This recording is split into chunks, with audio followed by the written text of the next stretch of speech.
What's going on, guys? So today we are going to be swapping out my radiator support for this one. Spent, I don't know, an afternoon. I gotta paint this before I put it in, but spent an afternoon, got a 2nd gen Cummins intercooler and cut out for it to fit. It's a pretty simple job. Never done it before. All I did was take the intercooler and lay it up in here, trace it with a paint Sharpie, and took a cutting wheel and Sawzall and cut it out.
So, core support's out. Wasn't too bad. Normally, I would pull the radiator and this trans cooler out, or not trans, but oil cooler out and everything. But as a brand new radiator put in like 2 weeks ago with brand new coolant, and I'm not losing that. So, I just left it in, made do. And the oil cooler is just a pain in the butt. Those nuts on the bottom get stuck and you risk breaking the cooler, and I don't feel like doing that. But it's off. It's really not bad. Just your main bolts.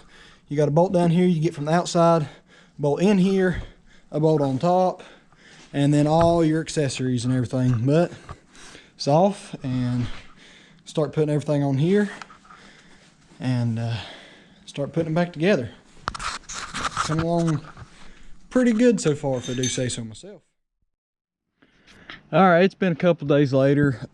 Camera died when I was working and I didn't have time to plug it in and record putting it all back together, but back together.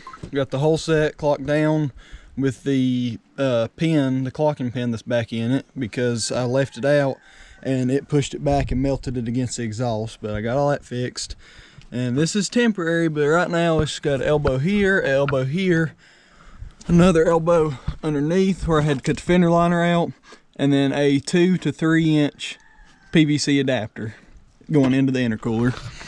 And then, as you can see, intercooler back there. I did have to cut the headlight mount just a little bit, so the headlight does have some wobble to it, but nothing terrible.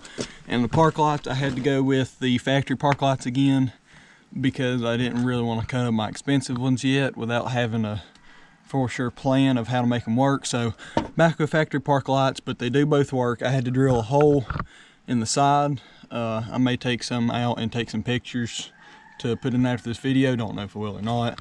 Anyway, intercooler's all the way in, and it comes back this side. Had to cut out the fender liner as well. 2 to 3 inch adapter, 2 inch elbow, into another 2 inch elbow, into 2 inch PVC pipe was 21 inches long elbow, and then my intake I just flipped it upside down. The only issue, it hits my wiper motor here, so I've got to do a little bit of trimming or something to get that to quit hitting the wiper motor, because you can hear it vibrating the cab. But it's not the end of the world. It works. My EGTs stay about 200 degrees cooler when towing, so I can't really complain. My boost, it does take a whole lot longer for the boost to come on the gauge, but really not too bad.